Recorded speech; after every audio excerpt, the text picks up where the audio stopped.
आम्हाला सकाळी 11च्या दरम्यान माहिती मिळाली की MSCBच्या आवारामध्ये बिबट्या आलेला आहे आणि तो वुडलँड हॉटेलच्या परिसरात आहे.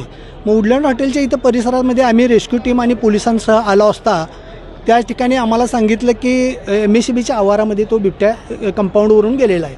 त्यावेळी आम्ही रेस्क्यू टीमबरोबर इथं आलो आणि त्यावेळी पाहिलं असता सगळीकडे शोधाशोध चालू होती.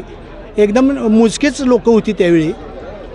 मग आम्ही शोधाशोध करताना MSCBचं एक जुनं कार्यालय आहे मागच्या साईडला, त्या मागच्या तिथं एखादं चेंबर आहे, त्या चेंबरमध्ये तो लपून बसला होता. ती शोधाशोध करताना ओंकार काटकर नावाचा रेस्क्यूचा एक जवान होता.